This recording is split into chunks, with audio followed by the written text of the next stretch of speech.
It's one small step for man, one giant leap for mankind.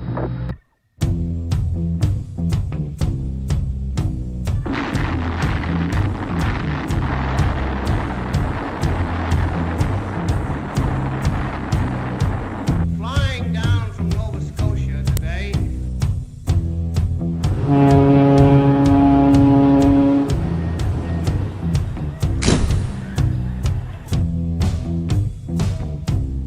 This nation was founded by men of many nations and backgrounds. I have a dream that all men are created equal.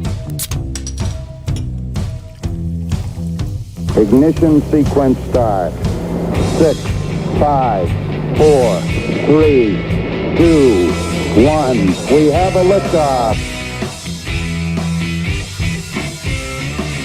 All right, Doom Nation, welcome back. It is the Two Doom Men podcast. As always, your host, Scagz, and the captain over here. How you doing today, Scagz? I am doing well. Another day in the doomed universe. A lot of shit going on. Yes. We are pretty busy. We got a lot of stuff, talk about. We got a lot of stuff coming down the pipeline. We will share with you guys. How you doing over there, buddy? You got the Not too bad. Low technology is working now. Yeah, there's a zone of no technology, but I did find this bad boy today. Shout out Dana White in the UFC with Howler Head Monkey whiskey. It is banana flavored whiskey, and I kind of wish you were here to do a doomed review on this because it's quite interesting. Right. So it's Friday night. It's cold AF. It's I can't deal with the freezing temperatures. So Yeah, I need pretty something cold. to warm the soul. Yeah. All right. So we got a lot of stuff coming down the pipeline, as I said. A little bit of a teaser. We are working with the Patriot Podcast Group on a new project. So stay tuned for that. As we get more stuff official, we will put it out there. Jimbo, the kid, and I are working also on a little bit of a side project. It is going to be called A Slice of Doom, where we kind of cross over some of the Last Slice podcast's topics with Two Doom Men's political topics normally. I will be going on the Last Slice podcast with Jimbo, talk a little politics with him on there, and he will be coming on Two Doom Men, and he'll talk to me about like a little bit of cultural stuff and funny stories and whatnot, usual things the Last Slice and Doughboys talk about. We said we're trying to like forge ahead here in the new year, so we're trying to make more content for you guys and mix things up a little bit. So keep an eye out for that. And hopefully a website. Yeah, that's in the works. That's a goal. No other thing we got going on is not tomorrow, the week after, Saturday, we are going to be at the Libertarian Party of Connecticut's 2022 convention. And if you want to come and hang out with us, there is an after party. It starts at 6:30 p.m. and it is going to be featuring Dave Smith. He's going to be doing some stand-up comedy. Scott Horton, who will be giving a speech. He was on the podcast once before. He's kind of like foreign relations expert. And Angela McArdle, who is running for the chair of the Libertarian Party National Party. So that she'll be giving a speech that is at 6:30 in the Courtyard Marriott in Cromwell, Connecticut. If anybody wants to come, we'll be there drinking, hanging out, listening to some comedy from Dave Smith. Should be a good time. Maybe we'll be able to record something there. We'll see. That's in the works as well. And yeah, man. So a lot of stuff going on. Yeah. What do you got? What do you want to talk about today? Newsworthy. I definitely want to touch upon things going on in Project Veritas. And also Biden's 1 year in review. Okay. Everybody's giving him the D grading. You want a doomed review, Mr. Biden? That's low hanging fruit. Bidong, D dongs. That's low hanging fruit. We don't need to review him. I'm pretty sure anybody listening knows. But yeah, and you got a few. Oh, also, I mean, we could talk about Ukraine because that's pretty interesting based on what we've been talking about. That I have a few theories of. Yeah, we are also obviously on Instagram Live. If anybody wants to ask us questions or chime in, we will maybe take a little break, like a few minutes in later, and we'll do it in one shot rather as opposed to answering questions as they come in. We'll take a break and do like a little chat with it. We could go back. Shout out everybody watching. Hey, Valerie. Yeah. So I wanted to definitely, today is supposed to be the day that Ray Epps is supposed to testify in front of the January 6th committee. I haven't heard anything about that. I was just going to say. Yeah. I have a crazy I wonder video. why CNN. Well, if you want to just get it straight into that, we've covered obviously Ray Epps in depth and his shady situation about how he was on the FBI's most wanted list, and he was removed. And we played it. We played Ted Cruz bringing it up. They're supposed to question him today. It's now 7:30. I haven't heard anything. I don't know if they would come out and say exactly what happened. These things mostly come out in leaks anyway. And then again, it's 7:30. One of the, maybe they probably did it by now, I would think, right? I don't think like the Congress is working at 7:30 on Friday night, doing the thing. So I don't know. I haven't seen anything. I'll keep an eye out on Twitter during the episode if anything pops up. But yeah, should be interesting to see what he has to say. I'm not expecting much. I'm expecting some sort of milk toast. I had nothing to do with it. It's a right-wing conspiracy, blah, blah, blah. And they'll be like, okay, yeah, we take your word for it completely. There's nothing you did. Other thing I want to show, I just want, hang on, let me just give you the topics. Other thing I wanted to show was an absolutely insane video that came out of Canada. I will play that for everybody in a little bit. And then, I want to kind of talk about the president's disaster of a press conference yesterday and the situation with Ukraine, specifically around what he said about Ukraine. So we're going to talk about that. Maybe if we get enough time, we'll talk about Trump versus Santos also, but we'll see. What were you going to say before, Cap? Yeah, I'm pretty sure they'll question Ray Epps, and they won't even ask about all the videos he's on about telling people we need to storm the Capitol and how we need to fight like hell and run in there and take back what's ours, because there's tons. I mean, people are in jail right now for walking behind like the red velvet ropes and like staying in line of like the Capitol building tours. There's the meme of that old lady who's like with her mask on, is just like waving. She's probably, this is worse than 9/11. Probably executed her. Yeah, and here's a guy who literally was being called out as a Fed for trying to incite, an insurrection or a riot, whatever you want to call it, and he's just going to get off scot-free. So way it goes, what though? Political targeting. Yeah, the one thing operation, though that we've learned by now is give it time. Give it time. Revolver News brought up Ray Epps a while ago. We spoke about him right after Revolver News did. Nothing happened. Then his name popped up again. Now he's being questioned. It's not over until it's over. Even if they question him, and mass formation psychosis, mainstream media in unison is going to go, this man is innocent. And then, Project Veritas or something will come out with some emails or some whistleblower, and the saga will continue. So don't, just sell them down the river yet. Give it time. Also, I wanted to, shout out something for you. You inspired me a little bit. Wow. So you're involved in your town's Facebook page, and you're on all the chats on like Facebook and Instagram and stuff, right? Yeah, I'm an upstanding citizen. Yeah. So I recently got involved with this Instagram page because of the gym I go to. It's very run down, and the members who pay for the gym are trying to shame via social media the gym into fixing. I saw this. Yeah. So, but through that, a lot of my town's like Instagram pages have been following it, and I started following them. And boy, I'm just doling out as many red pills as I possibly can. So you're using the gym's destruction. No, not page. on the gym. I found other pages for my town. So like the voice of my town, and then the union of the town, blah blah blah. And so like one of the pages, this guy or this woman really keeps trying to get political, and they do terrible journalism with it. And so like just the other day, the Supreme Court, they're allowing the January 6th committee to release documents of Trump or something like that. And right away, this guy was like, oh, you lose again, Trump, blah, blah, blah. And I was like, calm down. This is poor journalism. Like, we got to move past the orange man is bad. Like, you don't even know what documents are being released. Yeah. Like, every time this guy got impeached, everybody thought they had all this, the final nail in the coffin. We got the information. And what happened? Oh, he got impeached, but they didn't take him out. People are arguing with me about it. And I'm like, you got to wait to see what these documents do before you declare the guy a loser. Like, let's learn from the past. I bet you that guy is the same guy who would say that everything Rand Paul presented about in front of Congress about Dr. Fauci to Dr. Fauci's face is completely bullshit, and Dr. Fauci did nothing wrong.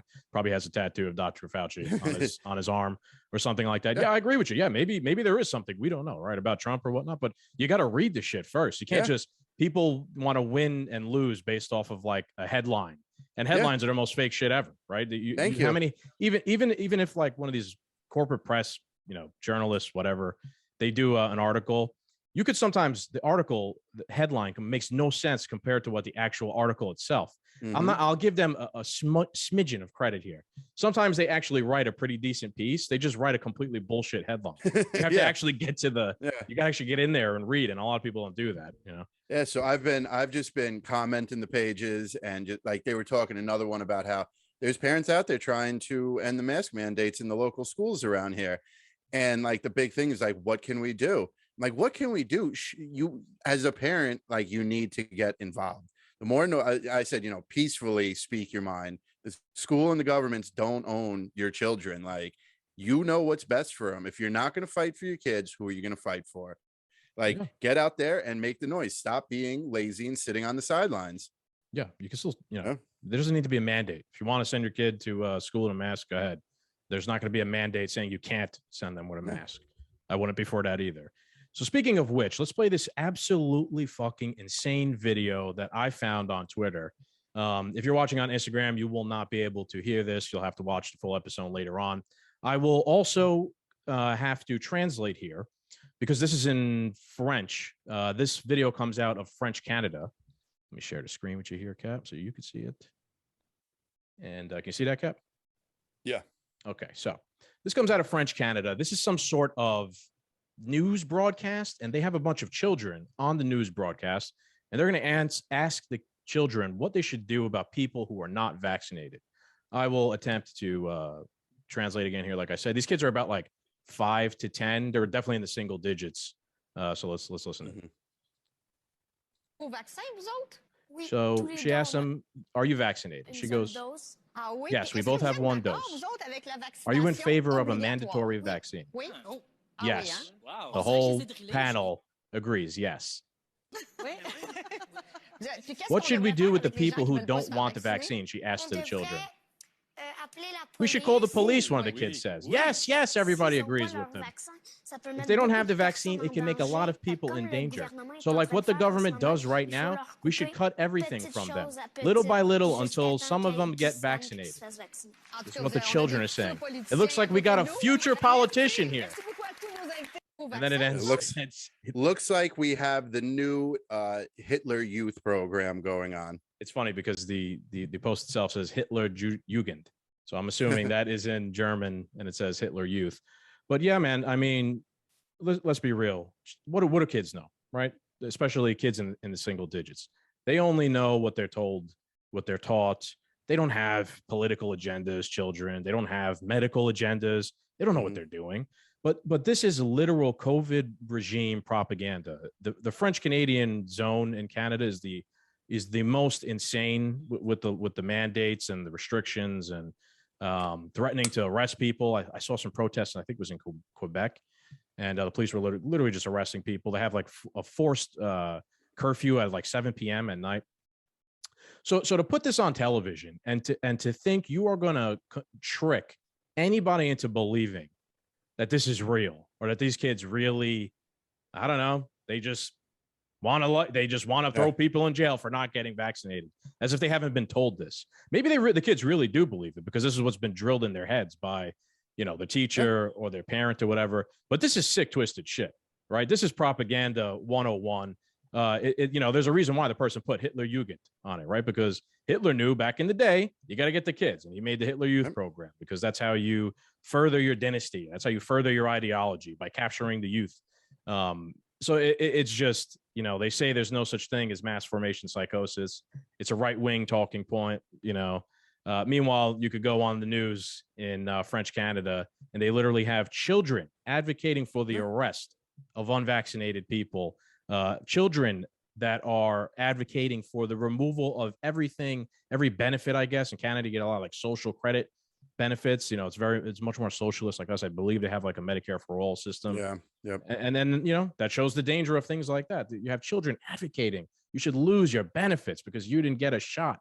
They don't even know what they're saying at the end of the day, these kids. And yeah, it's nothing that affects them. They're going to do whatever their parents did. It's that meme, and it's just going to become more relevant as things. Well, things are letting up, but that's I have another comment for what's been going on around the world. But like, it's that meme, like, if you ever wondered what you would be doing in Germany during World War II, now you know. If you think people should lose their jobs because they're unvaccinated, there was that poll. I wish I saved it because I didn't know it was going to be relevant, but there was some poll that like 56% of Democrats think you should be thrown in prison if you don't want to get vaccinated. Something percent thinks your children should be taken away from you if you won't get them vaccinated. If you are part of that percentage, you are part of the percentage that would be in Nazi Germany going, oh yeah, the Jews live down that way. Yep, that house right there.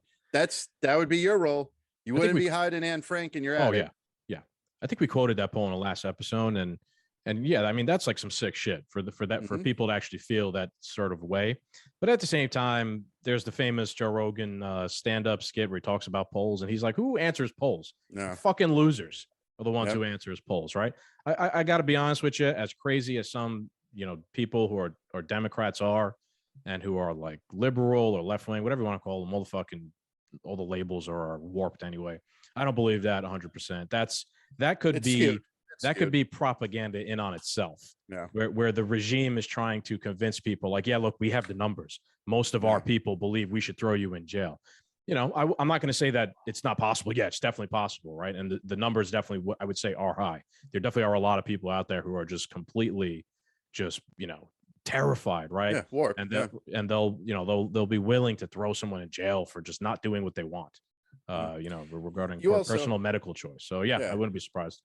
You also got to think these kids are single digits, right? So let's say one of the kids is 8 years old. When the pandemic started, they were what, 6, 7? Yeah, 6 probably. Right. From like, think how impressionable you are as a 6-year-old, as a 7-year-old. So now for the past 2+ years, you've lived this certain way, and things in Canada are way different than they are down here. You know what I'm saying? So like, just think of like when the PM of France, Macron, whatever his name, was saying, oh, I want to make it difficult. I want to get rid of citizenship for the unvaccinated. There's children who are 8 years old that really, their only understanding of all this is COVID is bad and the government's going to fix it. And they're like, yeah, I don't want unvaccinated people. Like, they took the most impressionable crowd that has been brainwashed for the past 2 years, and they asked these questions. Yeah. I mean, that is good. Good. And they interviewed all those kids before they put them on stage. Right. There was no shot. Yeah, there was no shot that some little, jerk off kid was going to be like, no, I don't think anybody should get vaccinated. I think the mandates are wrong. They found a bunch of kids that just all are in unison with this. Yeah. And dude, that's a trial tested, proven method at any regime's, just like method. That's how they do it. Even the United States does that to kids. Stand and pledge allegiance to the flag, and one nation under God, indivisible, with liberty and justice for all. You have to recite that every single day at the beginning of class. The thing is, if every state is going to indoctrinate children into the state, right? That's like the method of society that we live under states. The thing is, like, some states are just more just and more righteous than other states, right? So I would say it's better to indoctrinate children into one nation under God, indivisible, with liberty, justice, freedom, blah, blah, blah, blah, blah, whatever, for everybody, even if most of that shit's completely bullshit, as opposed to, we should throw everybody in jail because, they don't look like we do, or they haven't decided to make the same medical decision we do. But that's just a function of a state, right? States indoctrinate children. In America, we just don't think of them as having indoctrinated children while we were kids and whatnot. I mean, now we kind of do. Right now, parents are aware. Now we're aware, I'd say, to the indoctrination of children, because it's indoctrination. It's something we don't like, or we don't think of it. We didn't think of it before as indoctrination, but it always was, always will be, always will continue to be. Even if we lived in like a private property, anarchist society where there was no state, you would probably indoctrinate your children into believing in an anarchist society of private property rights and whatnot. So that's almost, you can't avoid it. It's just part of being a human, part of raising the next group of children. That's exactly what I was going to say. It's part of raising the next generation. What I really think changed is that parents stayed out of their children's schooling for so long and got so lazy and complacent that the education system took such big steps that, obviously not every parent's a bad parent, just, even if they're not getting involved in their child's school, it doesn't mean they're a bad parent. But I think it started happening more that they didn't realize that when they were in school that they got indoctrinated, but then now their kids are coming home going, why is it so bad that I'm white? I don't want to be a white person. Did we really have slaves? Like Professor Giordano said it about his kids. Well, why does everybody hate us? Did we really do such bad things and stuff like that? Yeah, or like the public shaming that the teachers make kids do, where like, yeah, if you were born with two parents, take a step forward. If you were born without two parents, take a step backwards. Like they'll do that outside and with the whole class in one shot, like trying to show how you're privileged and the other class is not. I mean, think back to when you were a kid, how how just, despicable children are to each other and mean. Mm-hmm. And now you're going to do like a public shaming of how privileged you are in front of each other. Oh my God. I can only imagine how that shit must go. Kids making fun of each other and talking shit about each other. And the school thinks they're doing like a good thing for them. Like, oh yeah, let's single out all the kids with just one parent and then kids with two parents. And then the two groups can fight with each other. They don't think they're doing good. There's a lot of teachers who are literal activists and they don't care about the well-being of the children. Yeah, they're there to impress their worldview, impress their beliefs upon children, and put up a facade. Like they really do give a shit about the kids when they don't.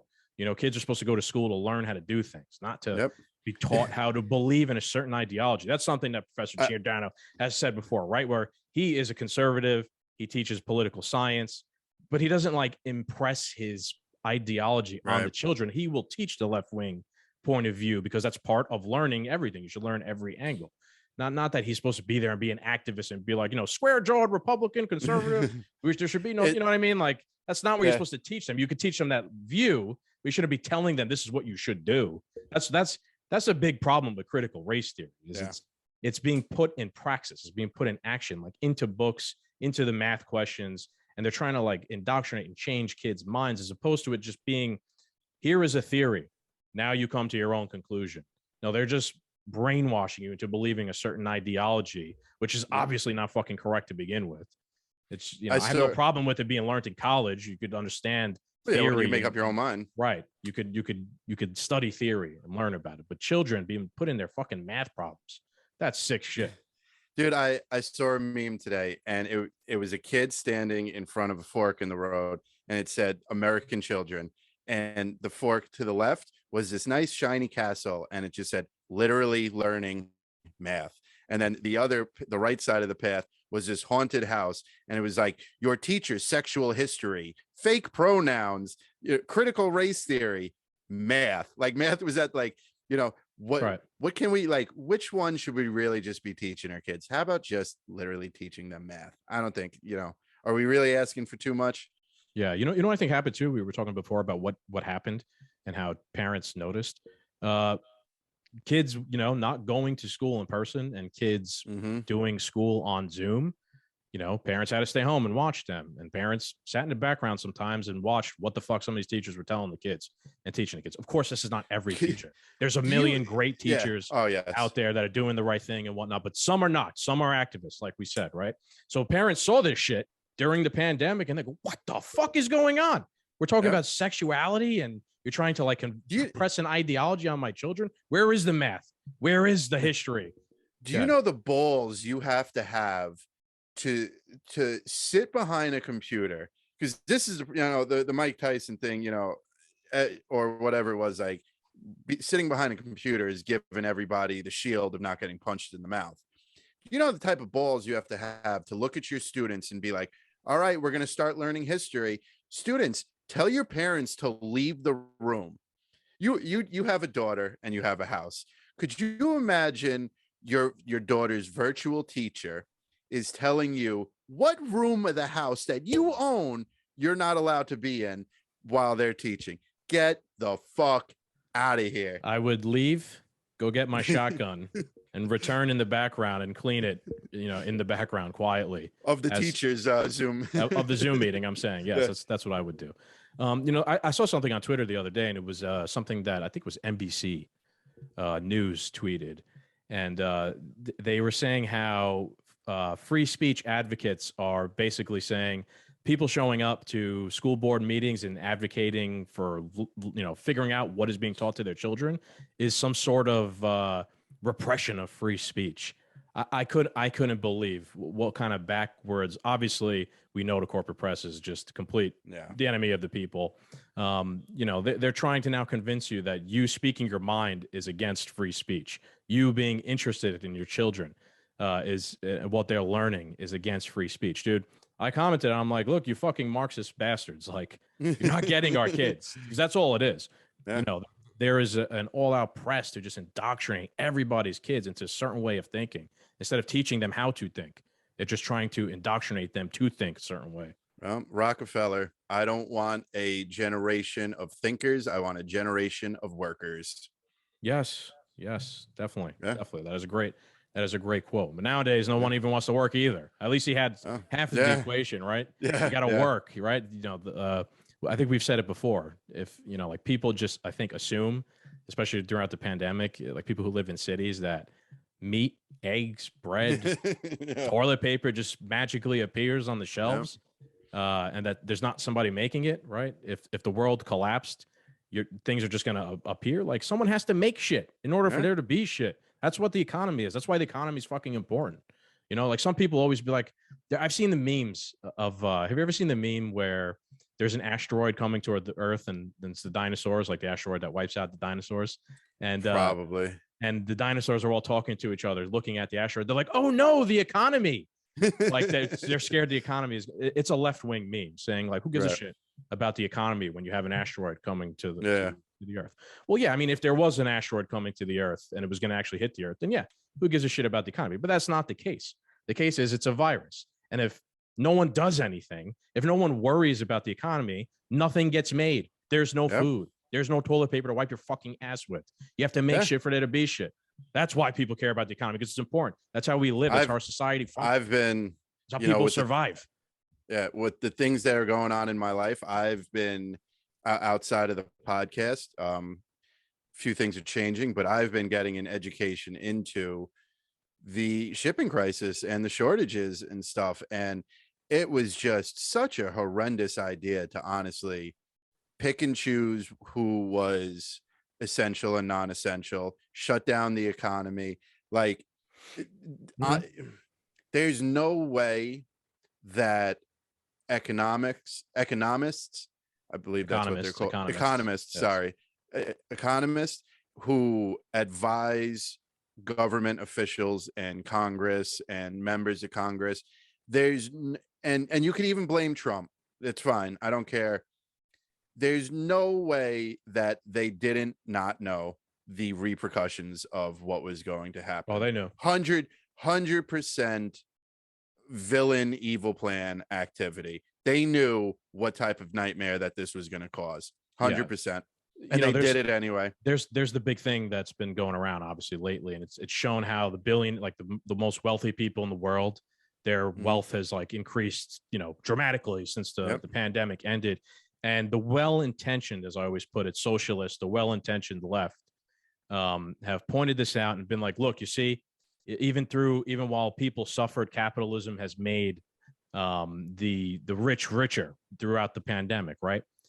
And I mean, like, they just completely forget that it was the government who made the rules. Say what you want about Jeff Bezos, say what you want about Elon Musk or Bill Gates. I mean, he's pretty evil, but it's not them writing the law directly, right? Like, they're from behind the scenes working with the government. It's the state which told you you're not essential. It's the state which said, like, the toy store is not essential, it has to close. But Walmart could stay open, and you could go buy toys in Walmart for 6 months. It was the state who enforced that, not Walmart. Yeah, like, I'm sure behind the scenes, Walmart drew that shit up, but it's always the state who carries it out. And it's the well-intentioned socialists. Real quick, let me finish my point here. They're going to say we should nationalize those corporations. We need the state to take control so that this doesn't happen. It is the state. The state is the problem, right? If if there was no state to enforce, you could stay open and you can't stay open, then it would never have been a fucking problem to begin with. The stores would have just, the mom and pop would have stayed open. like whatever would have stayed open, whatever was declared not essential, been like, fuck it, I'm staying open. If you didn't want to open, you'd close on your own, right? Because it's free choice. And you'd have gone out of business and you'd been shit out of luck. But you didn't have the state there to enforce that. Go ahead. And on top of it, all the people that sit around from behind their computers, scratching their ass saying, look at all the money Elon Musk and Jeff Bezos, the rich get richer through COVID. Okay, but pal, you've sat home for 6 months. And what did you do? You collected unemployment and you didn't pay your rent.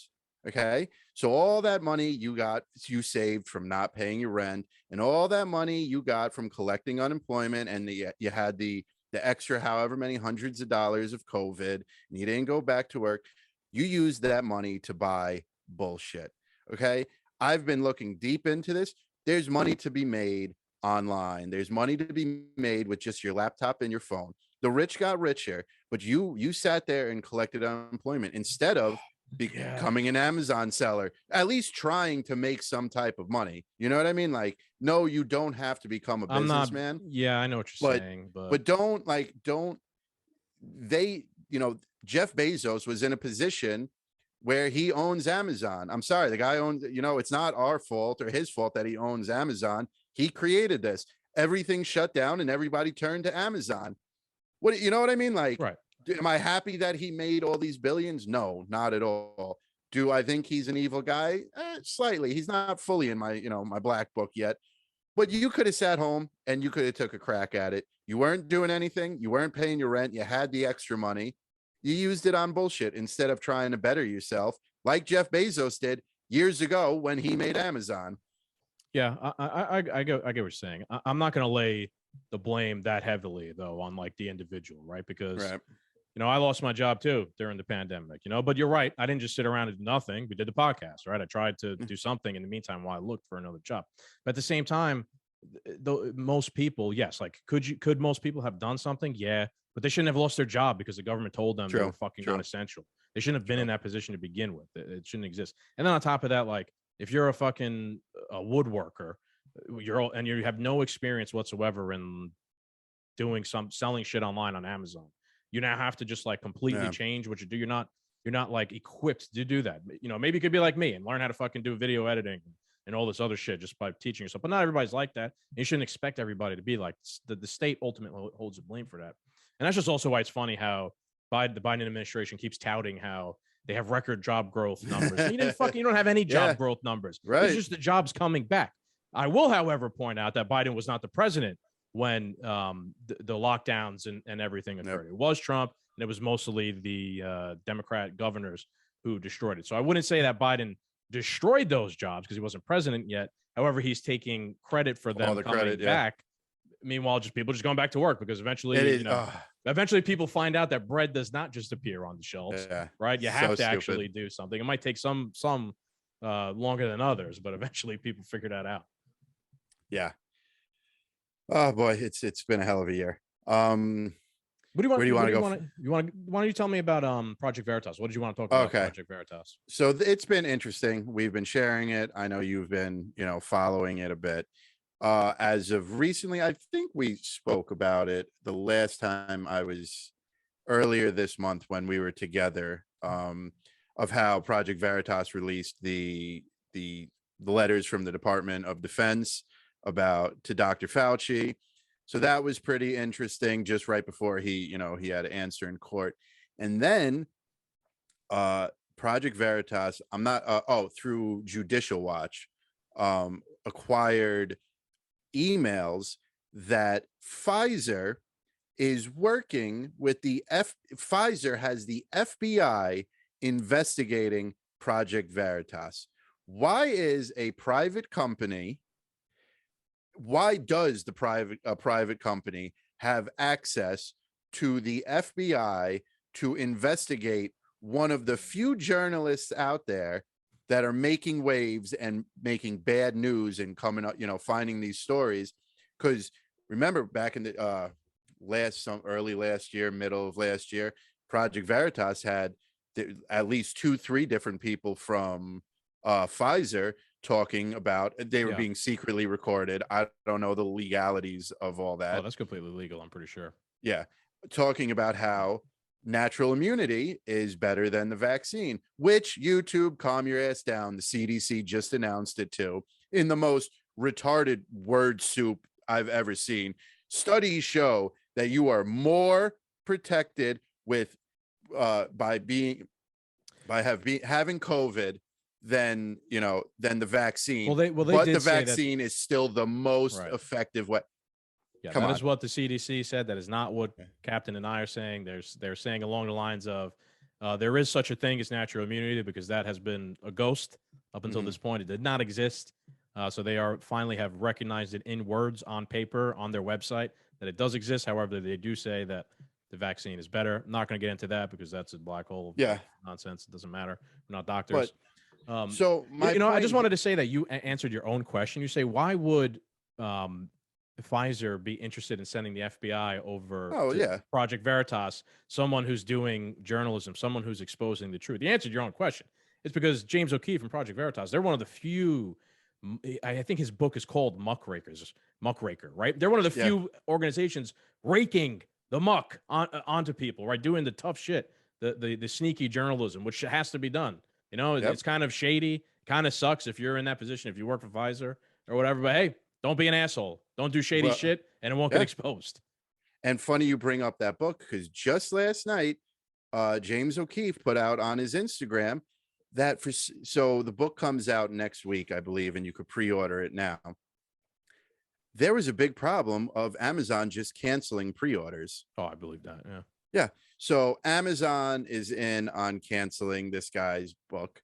Pfizer is using the FBI to investigate him. The FBI raided him over Biden's daughter's diary. On top of James O'Keefe was not sure that he can verify it and returned it to the authorities because the person who gave it to him wouldn't take it back. He did all the right things. But here, the FBI, time and time again, are not listening to any rules of engagement, any forms of decorum, and just going after journalism for being the whistleblower that he is.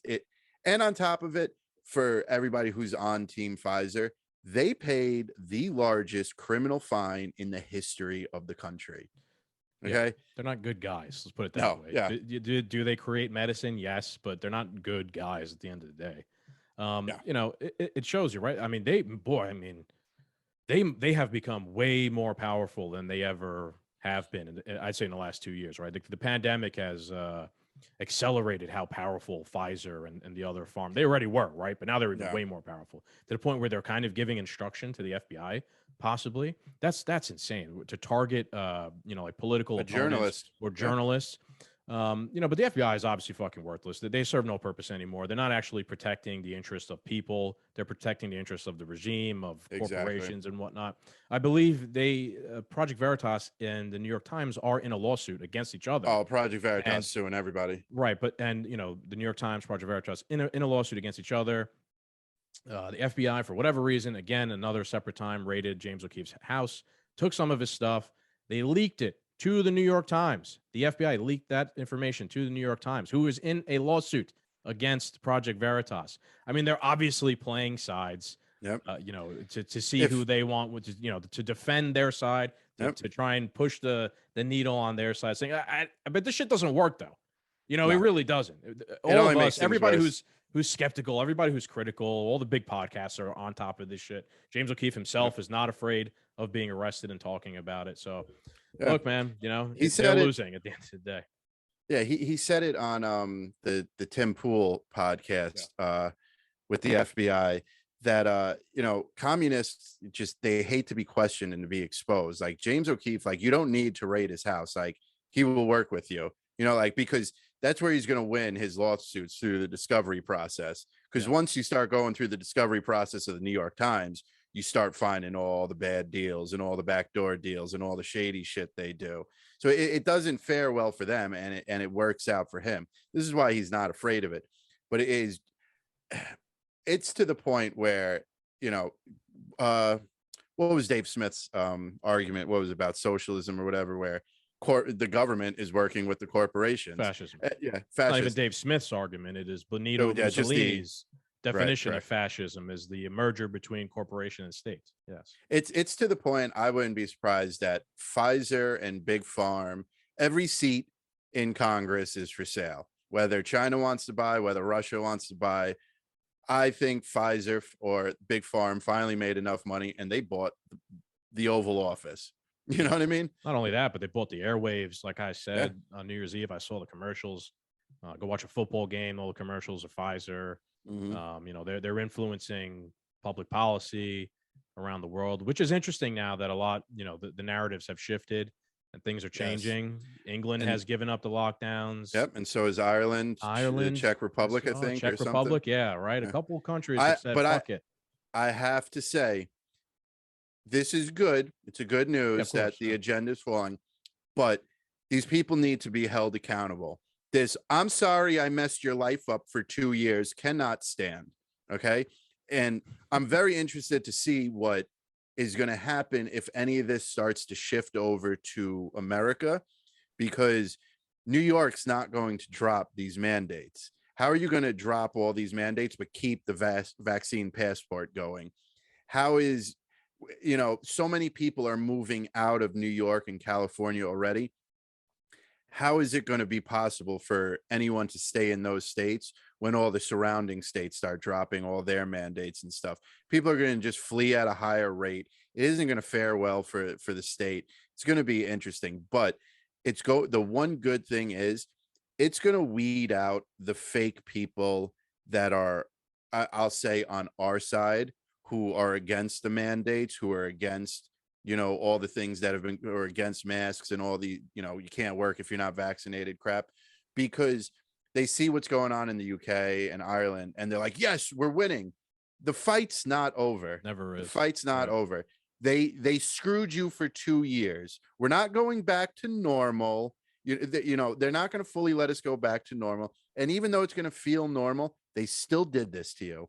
People need to pay. And if you don't think, and if you think going back to normal is the victory and that no one needs to pay, you're right.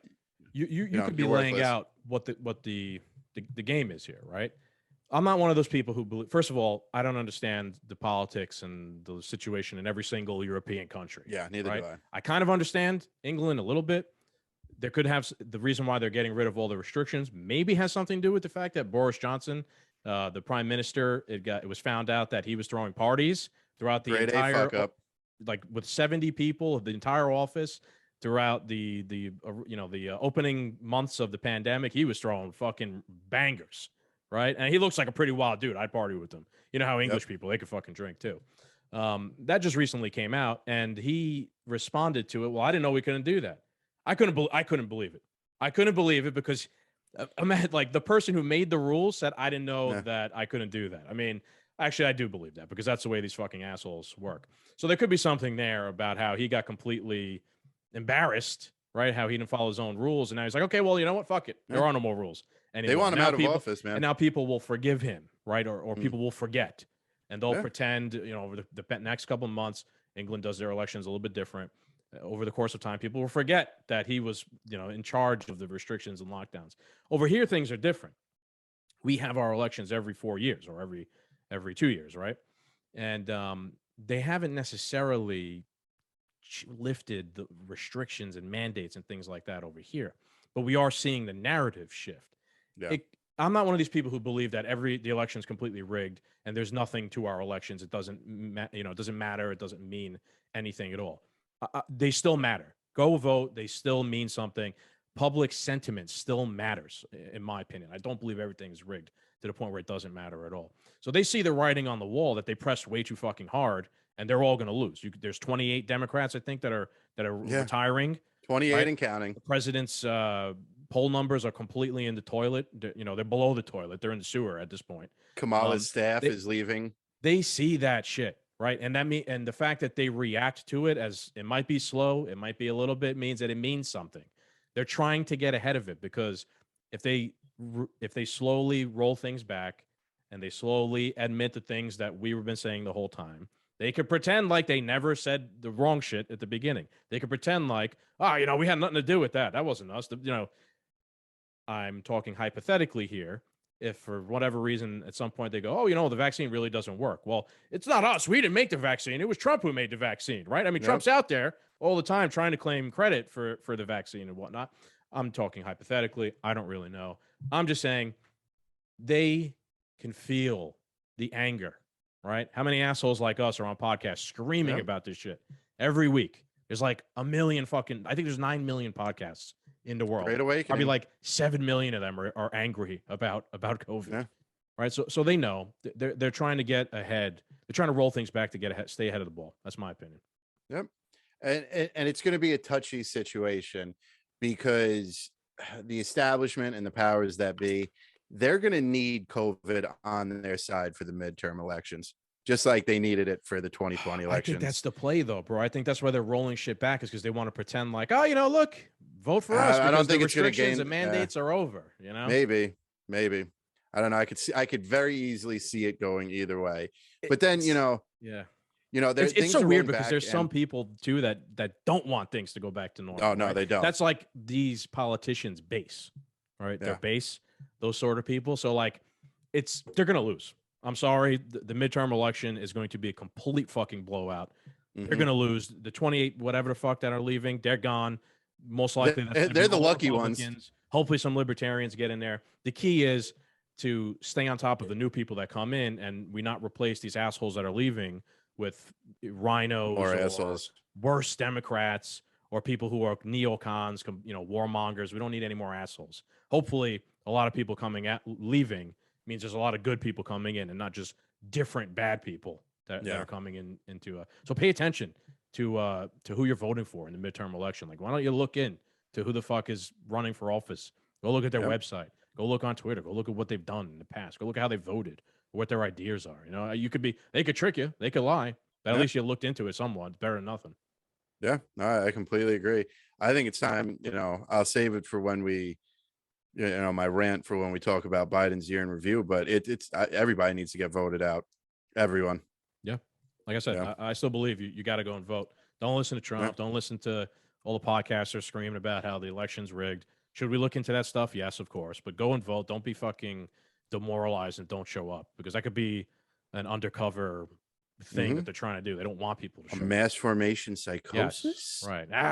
Why go vote? My vote don't count anyway. Yep. And then no one goes to vote, and then these assholes win, right? Because they convinced you otherwise. It's what they're banking on. And isn't it amazing? I might as well just get into my rant now. Yeah, go for it. I've figured out how to fix this.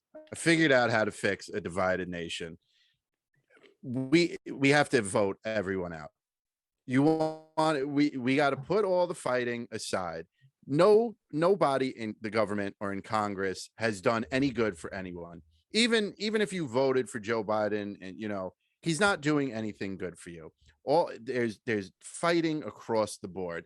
We need to vote out everyone, from the heroes like Ron DeSantis to the corrupt criminals like, who's the guy from New York? Chuck Schumer. Everyone. We need a complete changing of the guard. For anybody who imagines that the Biden and midterm to tell us that the 2020 election was the most safe and secure election in the history of elections, and then tell us the 2022 elections could be, illegitimate, or there could be issues. So we need to do election reform. We need to federalize election. If you believe this, I sincerely hope the earth is flat and there is no space, because it would really suck for you to be the dumbest retard in the entire galaxy. Isn't it something what you just said, though? I mean, God forbid you said that the election was rigged or stolen the past couple of years.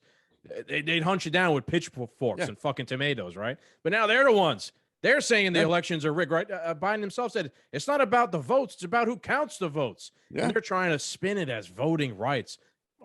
Come on! It's the iron law of woke projection. Yes. Everything they do, everything they accuse you of, is what they are doing. Yeah. They literally are trying to federally take over the process of elections. Right now, elections are up to the states to carry out, localities. That's why in New York City, illegal people are allowed to vote, right? Disagree with that all you want, but it is New York City's decision to allow that. They can't vote in a federal election, but local elections, etc. You can make up your own rules for voting. So go ahead. Exactly. And you look at, oh boy, where was I going with it? Anyway, the whole point of this is we need to just vote everyone out. Life under Biden has not been good. Life under Trump was better, but it was not good. Things got real crazy under Trump.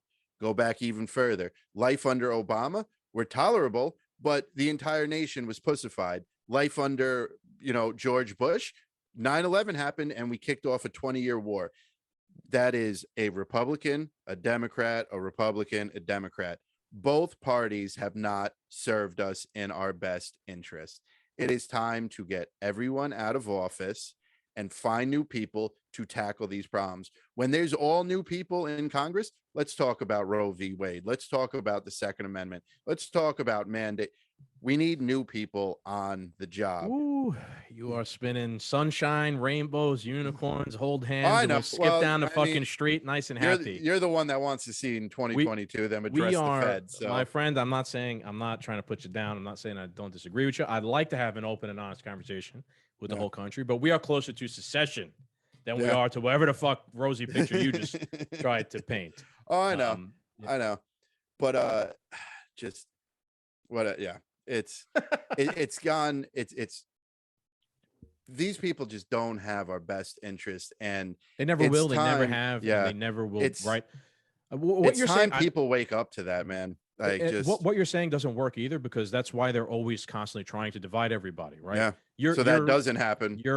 Your answer how to fix everything is for us to unify and agree. Okay, we'll sort out what we want done later, but let's at least get rid of everybody now. No, they don't want us to sort shit out. Yeah. Right? They don't. That's why they pit people against each other. They're completely divisive about everything. It's not going to work that way. One thing I would say is yes, go vote, whatnot, but please, for the love of God, pay attention to who you're voting for. Just because a red wave is coming, please don't pick fucking neocon warmongers that as soon as they get into office, like, we're going to go launch 3 or 4 more wars, and they're going to spin it as, this is, key to protecting the integrity of our democracy. And we'll get into Ukraine now, because that's what they're doing right now. And don't imagine Hillary Clinton is a good answer to any of your problems. Yeah, I don't foresee that one turning out well. Sorry, team. I'm with her. I don't think anybody. Team Killer. I don't think that one's gonna work again. Just put on my political strategist hat. I don't see that one working again. So let's get into the next topic. Right, the President Biden had his press conference the other day.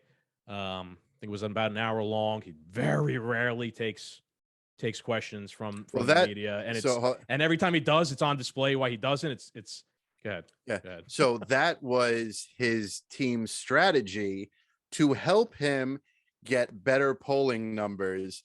They want to make him more accessible, which is, look, I haven't brought up Q in a while, and anons, and we talk to people who believe this stuff, and there's the white hats and the black hats, and it gets all real rabbit hole crazy stuff.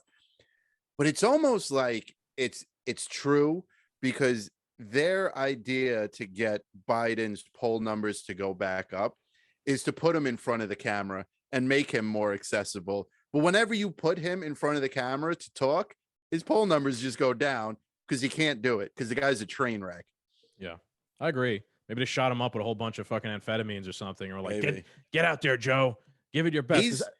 He is the greatest red pill salesman. Oh yeah, ever. I agree. And he's becoming one of my favorite people in the world. Let it rip, buddy. Let him keep fucking marching his ass out there and doing what he's doing. And that's why, man, I'm sorry, but Trump should not come back.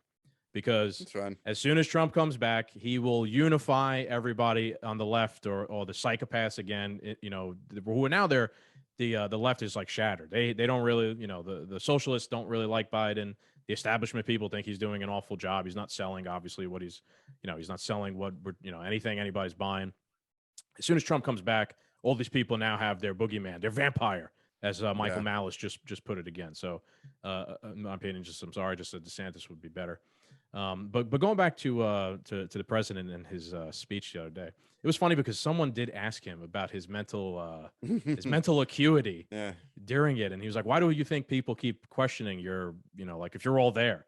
And he said, Why "I you don't know." stupid? Right? He said, "I don't know." Of all things you say, I mean, defend yourself, Jesus Christ! At least defend yourself and be like, "That's bullshit." At least for once, pull out the conspiracy thing. It's a right-wing conspiracy. He said he don't know. Come on. That's because if he admits that, then it gives that story the little bit of weight that it needs. You know what I mean? They will fuck that. I know what you're saying, but I don't believe that sort of thing. Like, don't acknowledge things that are bullshit. Take them fucking head on. Because me and you would make better politicians than anyone in the Biden administration right now. That's saying a lot. But and that's the scary part. But as a politician, he is never going. He won't. If he defends it, he admits he has faults. He admits he has, that there could possibly be a downside to him being president. So he just goes, I don't know. And they go on to the next question. Any form of admitting to it is just going to be, in their eyes, looking at these polling numbers, they can't touch that. That's what politicians have always done, right? Like they just don't, they're so phony. They just ignore shit. They don't like ever take any hard, thing head on for the most part. That was one of the reasons why people like Trump, right? Because he just fucking said crazy shit. Yeah. And he would actually get up there and talk to people. As dumb as he might have been sometimes and whatnot. At least give him credit for that. Right? At least he took hard questions and whatnot. Yeah, and he's not gonna hide. Yeah, exactly. He wouldn't hide. You got to give him credit for that. So let's talk about what Biden said about Ukraine. Right? We've talked about it before. There's a border dispute between Ukraine and Russia, and for whatever reason, and I know you're going to press me later. You said you were going to press me about what's going on, but I'm just So we are involved for some reason, right? And we're getting closer to there being some sort of conflict. And the president during his speech said, we are prepared to basically do something about it. And then he goes on to say, it depends though, if it's a minor incursion or if it's something more. Now, I don't think we should be involved at all, right? I think the entire thing is completely bullshit. Ukraine is not the eastern border of the United States. I am not rooting for Vladimir Putin and Russia to take over Ukraine or anything like that. I think this is their problem. I don't want any people to die in Ukraine in a war. But if you're going to pretend like Ukraine is your eastern border, like the United States government and the empire, the military-industrial complex want to do, why would you say it depends if it's a minor incursion or not? You just green-lit Vladimir Putin to pull off a minor incursion, right? Tell me he did. No, yeah. I have a whole slew of things for this. You got more? I'm just saying it's bizarre, right? I saw Jack Posobiec tweeted that that was like what the administration was talking about amongst themselves. Like obviously behind closed doors, the administration strategizes like, based on what's going to happen, we do this or we do that. And he wasn't supposed to say that, the minor incursion thing. He just, he's Biden, right? Yep. So now he's come out with a different, he's come out with another statement saying, President Biden has been clear with the Russian president, and if any Russian military forces move across the Ukrainian border, that's a renewed invasion, and it will be met with a swift, severe, and united response from the United States and our allies. President Biden also knows from long experience that the Russians have an extensive playbook of aggression short of military action, including cyber attacks and paramilitary tactics, and he affirmed today that those acts of Russian aggression will be met with a decisive, reciprocal, and united response. So this is him now cleaning up his minor incursion comment. Boy, I mean, reciprocal. It just kicked me. Yeah, it's our live videos. There's probably an hour there. But reciprocal means, right? Does everybody know what the word reciprocal means? It means like whatever you do, we're going to do the exact same back to you. So does that mean? This? Yeah, you can close it. We're good. We did an hour of the live. So thank you for everybody who listened live. That's that. So reciprocal, right? Reciprocal means whatever you do, I'm going to do back to you. So does that really mean that if the Russians sent tanks and soldiers and nuclear warheads and missiles and fighter jets. We're going to send them back. We're going to send our own soldiers and nuclear missiles and things back over Ukraine. Right. On the other side of the planet, right? Something that has no effect whatsoever on my or your life right now. There's a million other problems we got to deal with, but we have to defend Ukraine for some reason. So this is why I find this a very interesting situation. A lot of moving parts. I hope I could keep it all together for this. So when we had Alan on and we were talking about China invading Taiwan, and we had 3 separate viewpoints on it. Alan wants to send the military over there and save Taiwan. You don't want to do anything because it's not our problem. I'm kind of torn in between. So now, before Biden cleaned up his statements, because every time Biden has a press conference, people have to clean up his mess. I think it's a very interesting situation, because if America's not going to do anything and your point of view prevails and we don't do anything, we don't get involved, then we'll see the repercussions of what happens of not getting involved. I understand and I agree with you. It's not our eastern front coast. It's not our problem. It's on the other side of the world. It's UK. It's a problem between Russia and Ukraine. Could wartime strategically this embolden more of our enemies to start invading other places? Can this weaken relationships with allies? We'll find out if we don't do anything. I also, before Biden, cleaned up what he said, was thinking I wouldn't be the least bit surprised if Biden was like, yeah, we're not going to do anything. And then the second Russia does something, he runs in to start a war with Russia. You know what I mean? Because he's a weak leader. And he's a poor strategist. Right. That was my original point. Right. This is poor strategy. Aside from my own beliefs on what we should or shouldn't do, if we are playing the, we have to defend Ukraine. This was a terrible statement to make. Yes. And so on top of it, I feel like Biden would love to start a war, because it's going to make the warmongers money and all the contractors money. And it's going to be good and the corporate media is going to fall right in line for a new war, especially against Putin, and Russia. And it's a great boogeyman. COVID's falling apart. The agenda and the narrative is falling apart. So the boogeyman's going away. Trump's not president. There's no boogeyman. So we need to find a boogeyman real quick. Let's make it Russia, war with Russia. Yeah. And I just let me respond to what you said, though, right? Because you asked me a question before, and the further away you get, the more I'm going to forget what you're saying, right? So your question basically is, don't you think if we don't do anything, that will make the world a less safe place for America, right? That's essentially. Well, we would find out, right? And I know you're just trying to, you're playing devil's advocate to a point. I'm not sure exactly what your position is, but my view of foreign relations and the military and protecting our allies and whatnot is completely fundamentally different, I'd say, maybe from you or Alan or most conservatives or Trump, right? We are an empire. The United States of America is an empire. Around the world, we have set up puppet governments everywhere, or there are governments who are just falling in line with whatever we want. This has been the world order since after World War II. We and the Allies won the war. Germany was defeated. We made somewhat of an alliance against the Soviet Union, and eventually the Soviet Union collapsed. Now we stand as the sole superpower. We can influence everything around the world to however we want. That has not necessarily meant we should have, right? Has the world been a better place really for Americans because we have toppled Saddam, or we have defended the Koreans against the North Koreans? People have died. People have been blown up. And at the end of the day, these politicians will tell you, we have to defend Ukraine, or we have to defend South Korea because we have to defend democracy around the world, right? And protect the rights of our allies and democratic people around the world. At the same time, they prop up Saudi Arabia, a monarchy that chops people's heads off Yep. if they say anything bad or throws gay people off the top of a building. They support Israel, who fucking bombs Palestine, a bunch of poor people. That is a complicated situation, but that's all bullshit. We are an empire, and we use our might around the world to influence countries to behave the way we want economically so that we could profit. We could send our factories over there. Our corporations could have cheap labor, etc.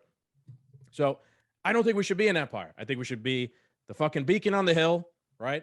This is a great place. This is the way probably we should live, right? If I'm some other country or person on the way. I don't think we should be sending our soldiers over there to enforce democracy or whatnot, because we don't even do that, right? That's bullshit.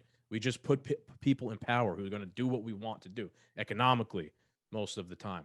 So that's why I'm against us being involved in this, because I don't want us to be an empire, because that our presence invites challenge, as the Avengers would say, right? The more we get involved in things like that, is it good for me and you? No, it's not. All the American soldiers who died in the war in Iraq and Afghanistan, what purpose did it serve? All it served was empire building.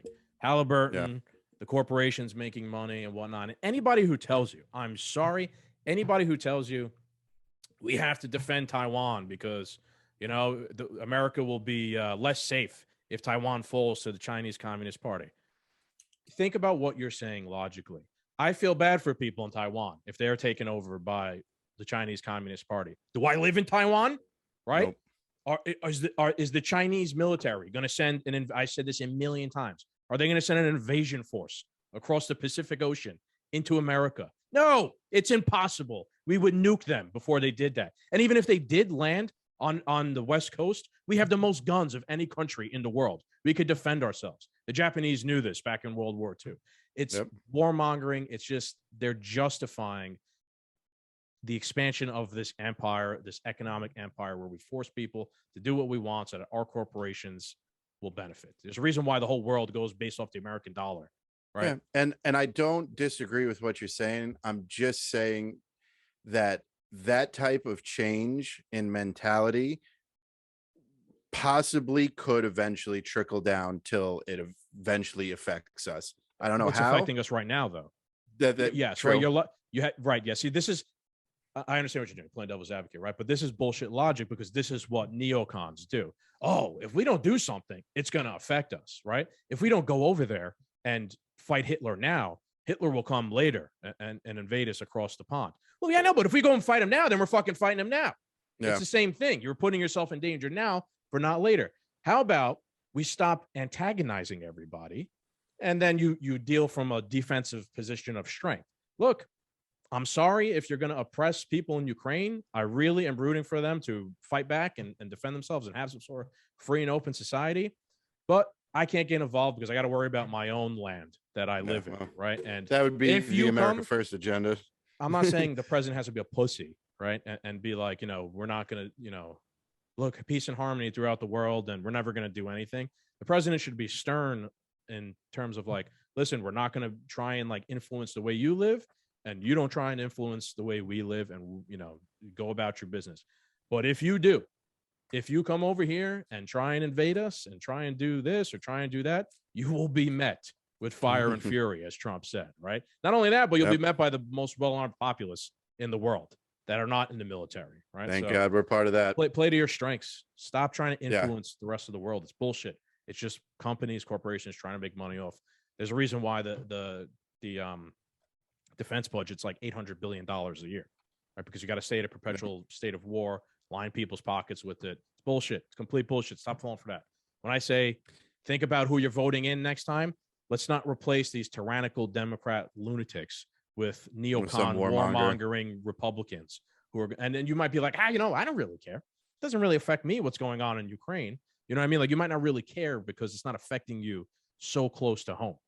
You know what I mean? So like, you don't really care whatever war games the government plays on the other side of the world, because it's not really affecting you here. And you might get these delusions of grandeur of, the American empire. We got to make sure around the world, everybody does what we want to do.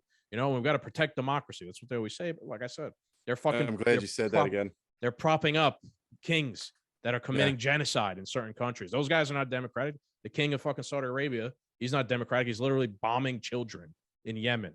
We don't hear nothing about that. That's not No, you never will. democracy, right? It's funny that you say we got. So I have two more points on this point, and then my final point on the Ukraine. It's funny that you bring up. We must protect. It's a danger to democracy. To our democracy. Isn't it funny that North Korea testing missiles is a danger to our democracy, but saying let's go Brandon, fuck Joe Biden is a danger to our democracy? Yes. It's a very broad. Anything can really be a danger to our democracy. I'm sorry, but you just spurred a thought I had. I forget. I think I was listening to Tim Pool's show, and he had on the guy from Getter, Jason Miller, and he was talking about how, they had the neocon sort of way of thinking about like, if we don't protect Taiwan from China, Japan is terrified, right? That they're next. Do you even listen to what you're saying? So you mean to tell me that you're saying if we don't do something about Taiwan, that China is going to invade Japan? How insane. That has their own military. That's fantasy. That's completely fantasy world. Maybe it will happen, right? Maybe it will happen, but maybe Trump will also become president tomorrow because he'll just be magically reinstated. All that is fear mongering from our point of view, but Americans don't see it that way because we've been indoctrinated into like, we're the good guys and we have to protect, the world order and democracy around the world.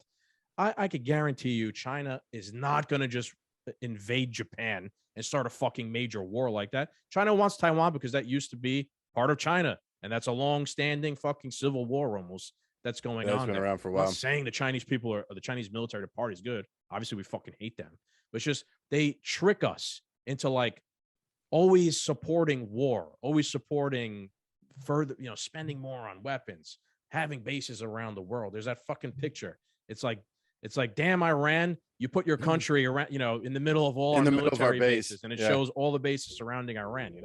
Are they good guys over there? No. But should we have them surrounded with bases? No, we probably shouldn't, right? If fucking Putin was in Mexico right now, I think I've made this comparison before. If Putin was in Mexico right now, right, and we have a beef with Mexico, right, with the cartels and the border thing, and Putin had soldiers over there, and Putin's saying, I'm over here now.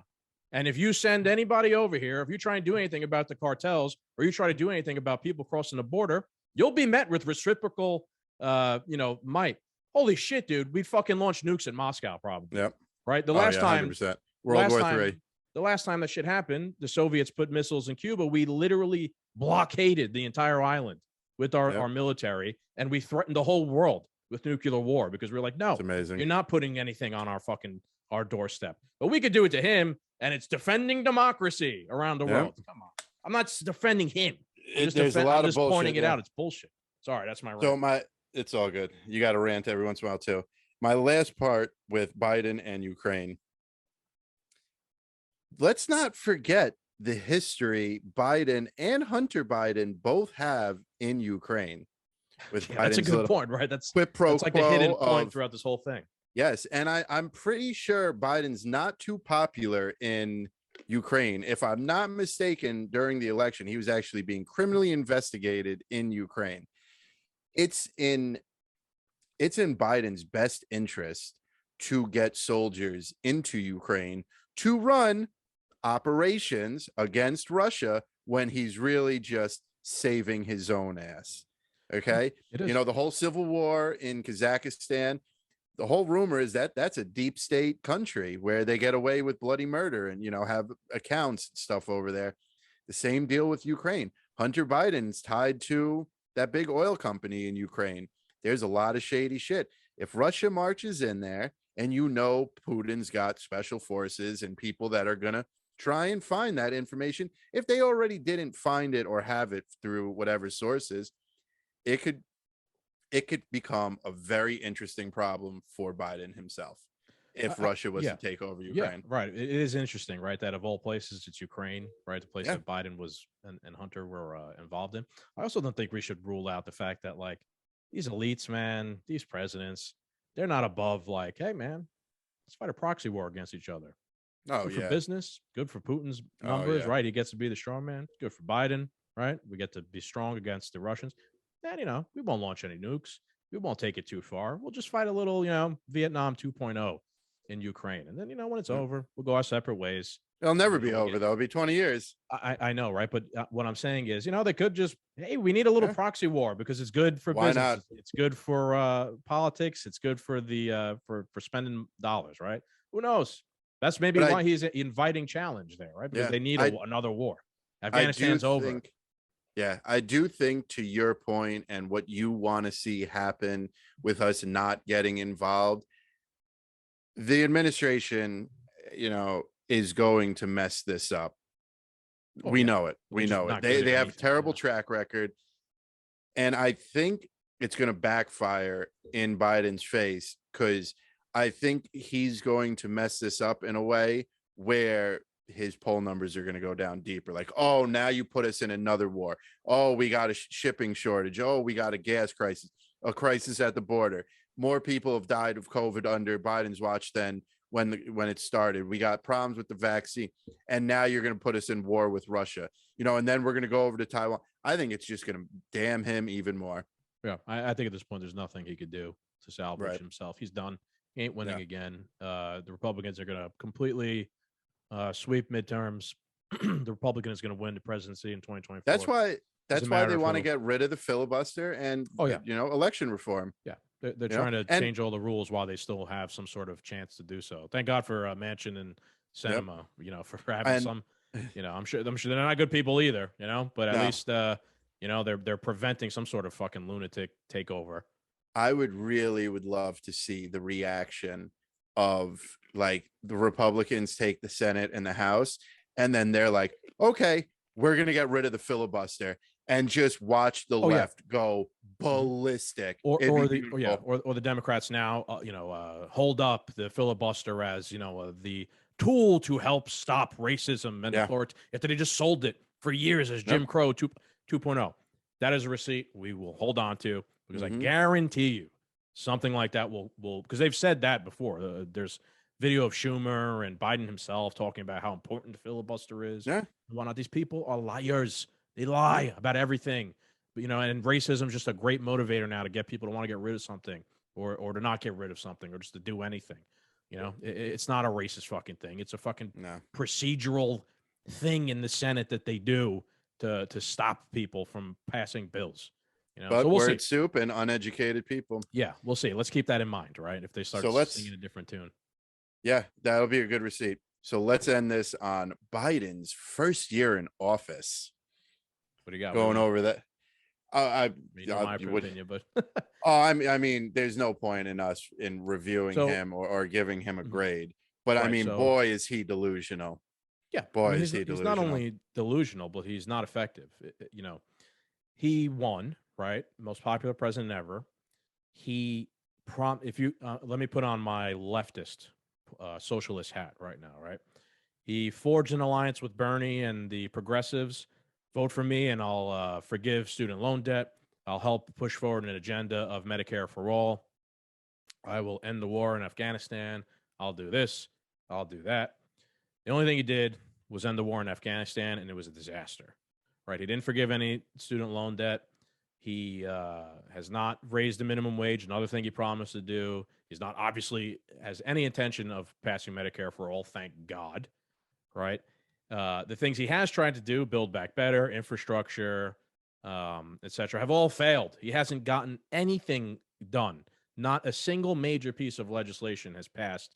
The only thing he got done, like I said, was the destruction, the disaster of Afghanistan. Yeah. At the end, he has literally not completed anything. The only everything he ran on, like, has just, I'm not going to have vaccine mandates thrown out at you. Like, just it's such a total and utter disaster. It's, I'm not going to get into the election was rigged, but there was no way you got 81 million votes. If you really were the most popular president ever, your poll numbers wouldn't be this bad. You don't go from hero to zero in a year. But you know what I mean? You do when you do nothing that you promised to everybody who voted for you at the same time. Like I said, true, yeah. We're looking at this from the libertarian, the conservative point of view of, it's rigged, or, he didn't get this many votes. No, he promised a lot of shit to progressives. He promised raising the minimum wage. He brought Bernie in, right? Bernie was always an outcast, whether you like him or not, whether you like socialist shit or not. Bernie was never part of the establishment. He brought Bernie in as one of the administration. Like he has a high. He gets on my nerves so much. But I'm now. just saying, he built a coalition of like, look, man, just, I know I'm the establishment guy, but vote for me and you'll get some of your progressive shit done. So he didn't do any of it, though. He didn't do anything of it done. And the things he did try to get done failed because he did no coalition building. He basically said, it's just everything I want and nothing you want. And no one's, what about all the equity for black communities? Where'd that go? Right. Remember Trump's platinum plan? That's gone. Yeah. That doesn't exist. Where's Ice Cube when you need him? Right. Where's Ice Cube? Right. I think so. So he's unpopular because he promised a lot of shit and he didn't do it. And I think that was one of the things they even asked him at the press conference. Do you think you overpromised? He said, no, I've done great. You haven't done anything. You haven't done anything. Even the pandemic. This year was more deadly. I'm not, whatever you want to believe it or not, the official numbers that they are giving us straight up says that this last year, 2021, was worse than 2020. And we had a vaccine in 2021. So, I mean, even that, he did a worse job in that than Trump did. So what is there that anybody could really like him about? He's not Trump. The only people that like him left are still the ones touting Orange Man bad. It's not Trump. Yeah. So therefore, no matter what Biden does, it's all good. It's the elites in California who love this type of nonsense.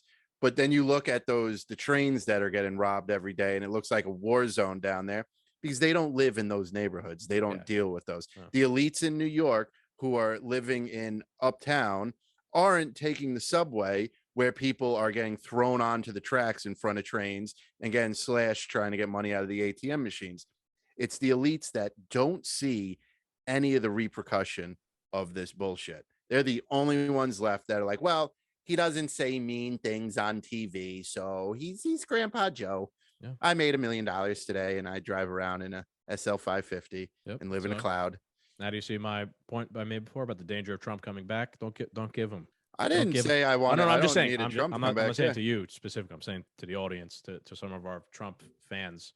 Don't give him the vampire back, right? No. Even if he's not really a vampire, but they think he's a vampire, right?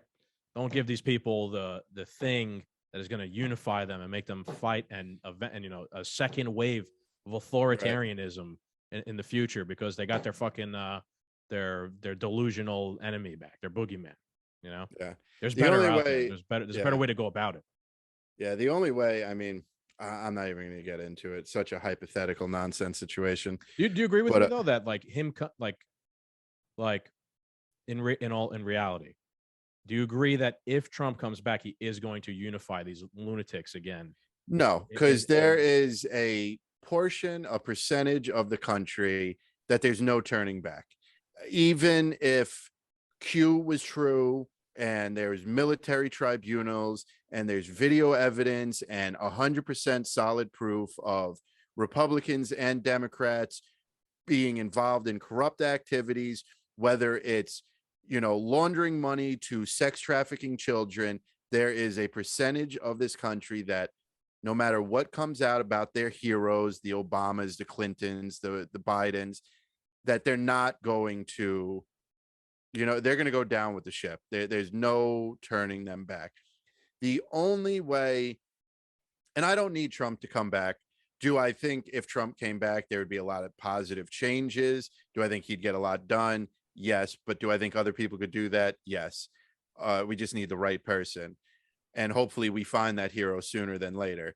Because the reality of it, heroes, but yeah. Well, yeah, but you know what I'm saying. Yeah, the champion sooner than later. Because the reality of it is, I mean, if no one stands up, Trump's going to, and then we're just going to be back to what you're talking about.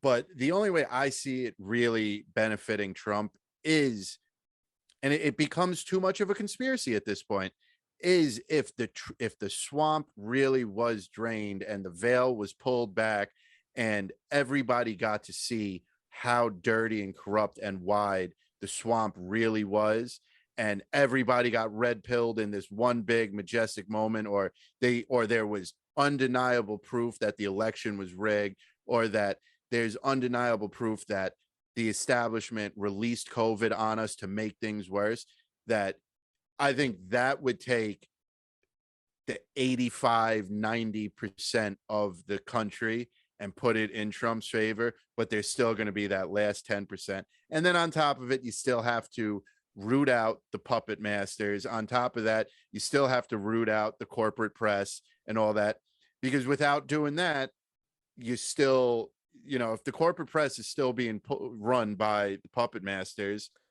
nothing's going to change either. You know what I mean? Like, you're not going to get point, though. Yeah. Well, true. They are becoming more irrelevant. Oh, they're completely irrelevant, basically. But yeah, but something big and undeniable is going to have to happen for Trump to be the one to unify everyone. And even then, I still don't think he could do it.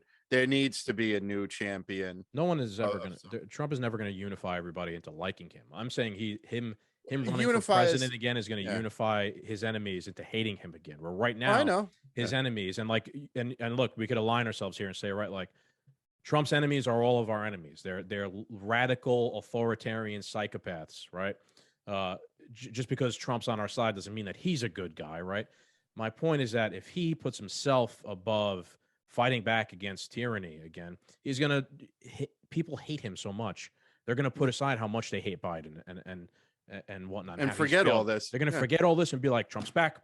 We're all on the same team again. Yeah. Let's go back at it, and we got to just complete Trump derangement syndrome for another 4 years. My biggest criticism of that is show some understanding of reality as Trump, right? And be like, you know what? People's personal freedom and liberty and fighting back against tyranny is bigger than me. So I'll maybe take a step back and allow a person who's not going to create as much derangement syndrome as I would to go and continue the fight against these people who are fractured right now. I just don't want, and we'll see, right? We're going to keep an eye on this, right? If he comes back, does the left go crazy again, and they unify again against him, and then they push more crazy shit to destroy the country? At the end of the day, I would like to salvage the thing. I think secession is a good idea, but if it's possible, we could fix things. So I don't want to. When you have your enemy on the run, don't give them something to unify them with. Again. Well, that's what the more people that wake up to this, it still doesn't benefit Trump, but the more people that wake up, the less enemies he'll have when he runs. But it's still not a guaranteed thing, My last point, we've talked about Troy, the movie Troy before, right? Mm-hmm. And you watched Troy, right? Years ago, but yeah. So big thing, the Greeks go to Troy, and they're so confident they're going to destroy Troy, etc. Trojans push them back on the first couple of days of battle. Why? Because there's dissension in the ranks of the Greeks, right? As we've said on the podcast before, Achilles and Agamemnon hated each other, right? And the Greeks loved Achilles. So Achilles didn't fight. The Greeks were losing every day. They were losing battle after battle, and it was because their hero Achilles was not fighting, because he was fighting with the king Agamemnon. A mistake was made, right? And Achilles' cousin, Patroclus, I believe his name was, decided to put on Achilles' armor, charge into battle to try and rally the Greeks against the Trojans, and Prince Hector kills Patroclus, right? Thinking it was Achilles. Big fucking mistake, right? Because the death of Achilles' cousin gets Achilles to come back into the war, rallies the Greeks, and they defeat the Trojans, right? So don't give your enemy what they want. It was a mistake for the Trojans to attack the Greek beach, right? And, accidentally kill someone who they thought it was. It rallied their enemies who were losing. Yeah. You were fighting a winning battle by just beating them back. Oh, it's something that could unify our enemies. Yeah. Right. You see what I'm saying? Don't do something that's going to unify your enemy. It's like a bad strategy. My last point, though, is that's why I'm saying we need to find a champion to stand up, because whoever is left on our enemy's side, whatever percentage of the country that is, whoever gets that number one seat to run in 2024 as the Republican Party president is going to be, if the media isn't corrected by now, if the swamp hasn't taken a big enough hit by then in 2024, if things don't get fixed, whether it's Ron DeSantis, Ted Cruz, Trump, Ron Paul, it doesn't matter. Whoever has that little R next to their name will 100% be the new boogeyman. It doesn't matter if it has to stick. It doesn't matter what they've if they're in it, nobody cared if Brett Kavanaugh really did that in college. They just had to drag his name through the mud because it was a Trump guy with an R next to his name. So whoever is the Republican primary versus right. I just think Trump's but it doesn't matter. Whoever Trump's on another level, bro. People no, I guess I get that. Like there is a derangement syndrome against anybody who's a Republican, right? But boy, Trump's on his own universe. Yeah, because the establishment, the establishment hated him, and they waged war. Yeah, there will be derangement, of course, against DeSantis, but no way on a level that there will be against Trump. Don't underestimate them not trying. They are the establishment. The one thing we've learned. I'm not talking about the establishment, bro. The establishment, of course, is deranged. I know, but your average person. I get that, but when the media starts to villainize whoever. Because no one's listening to the media, though. No one's watching the corporate press besides the deranged people already. And that's the people you're worried about. I'm not worried about them. I'm worried about everybody. I'm worried about like the majority of people. Right. But the people who are still watching the media are the people you're saying don't give the enemy what they want. Right. So even if we don't give them Trump, the media is still going to try and put that spotlight on whoever the Republican frontrunner is, to pander to that base, to hate that person. Because listen, I know Ted Cruz and Trump are nowhere near on the same level, but the media will try and create Cruz derangement syndrome. They'll try. Yes, they're try. I agree. You know what I'm saying? I'm not disagreeing with it. They're not going to try. Yes, they are going to try. However, I just think it's different. It's not going to work in terms of like brainwashing everybody into DeSantis derangement syndrome on the level that it does at the level that they did for Trump, right? Because number one, not everybody's watching those channels anymore. Number two, DeSantis is not as crazy of a guy as Trump is, right? A lot of the people who just hate Trump are going to be like, nah, he's just not Trump. He's just not. A lot of like there are people in between, right? There are people who have Trump derangement. I'm talking about like liberals who have Trump derangement syndrome, but they're not wearing 30 masks and a face shield. You know what I mean? They're going to be like, he's just not Trump. He's not. So they might just be disinterested or something like that. I just don't see anybody else being as much of a motivator of the entire population as Trump is. Motivating against. We'll have to wait and see. Because also, I think if Trump was to run again, he's going to run again, dude. I'm pretty sure. I mean, he's having rallies and shit. He wouldn't be doing that if he wasn't, in my opinion. I think, though, this next time around, people aren't going to be listening to the media. CNN, even though CNN's going to be talking about Trump, I don't think the numbers are going to get that much better. We got to keep an eye on that, right? We'll see if if Trump comes back and does the people run back or does their ratings start going back up? Yeah. Right. Yeah. If they do, then I'll be fully on board with you. But I think we might get a better picture of the glacier, the iceberg that is, the Trump supporting community, where it actually is, 80% of the country. You know what I'm saying? Like, I don't think it's really 80% of the country, but you get what I'm saying? I think there might be a bigger understanding the next time around after all this bullshit that like, whoa, there's a much bigger following that he has than anybody assumed. We'll keep our eye on it. It'll be interesting to see if he comes back and the ratings go back up. And luckily that's our job here. They let him back onto Twitter, right? Oh boy, realize, see, man, we need him back here. We need him back here to piss people off so they'll vote for us. But you know what? I don't think he'll go back February 21st. He'll go social, back, dude. He'll go back. Yeah, he'll go back. Definitely. Maybe. He wants to be loved. Him. He wants to be loved. He's gonna go back. He is. Yeah. All right. That's it. All right. Doom Nation, that's been another episode. I hope you guys enjoyed it. Make sure you like, share, and subscribe. Give us a 5-star rating. Leave some reviews. Tell your friends to follow us. We got a lot coming down the pipeline, like we started the show off with. We're glad to have you guys. Hope to see more of you. Leave comments. We want to talk to you guys.